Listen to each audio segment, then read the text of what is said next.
পূর্ব লন্ডনের গাড়ির বুটের মধ্যে পাওয়া গেছে একজন নারীর মরদেহ। এই ঘটনাটি ঘটেছে ইলফুড এলাকায়।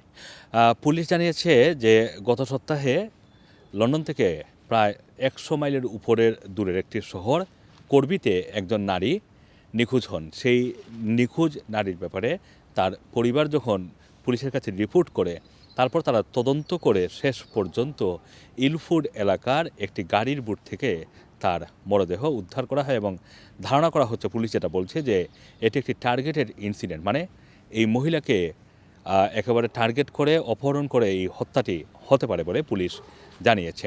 ইলফুডের ঠিক কোন জায়গা থেকে এই মরদেহটি উদ্ধার করা হয়েছে সেটি এখনও পুলিশ বলছে না।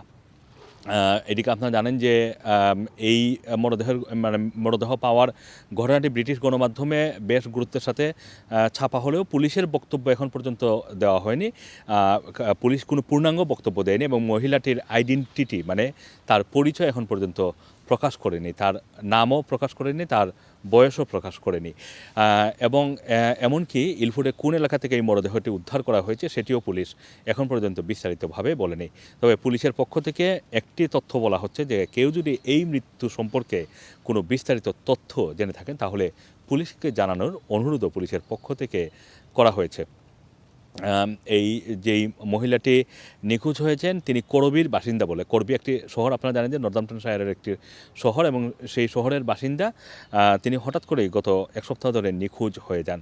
তার পরিবার তার যে তিনি কেমন আছেন, কোথায় আছেন, এই ব্যাপারে পুলিশের কাছে, মানে তিনি ভালো আছেন কিনা সেটা জানার জন্যই পুলিশের কাছে নিখোঁজ রিপোর্ট করে। এবং শেষ পর্যন্ত পুলিশ আসলে কোনো ধরনের টেকনোলজি ব্যবহার করে এই মরদেহটি সেখানে খুঁজে পেয়েছে কিনা এটাও কিন্তু বলেনি।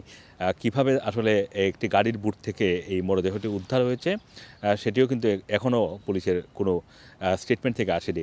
যদি এই মৃত্যু সম্পর্কে পরবর্তীতে যে স্টেটমেন্ট পুলিশের পক্ষ থেকে আসবে আর একটু বিস্তারিত তথ্য জানার জন্য আমরা অপেক্ষা করছি।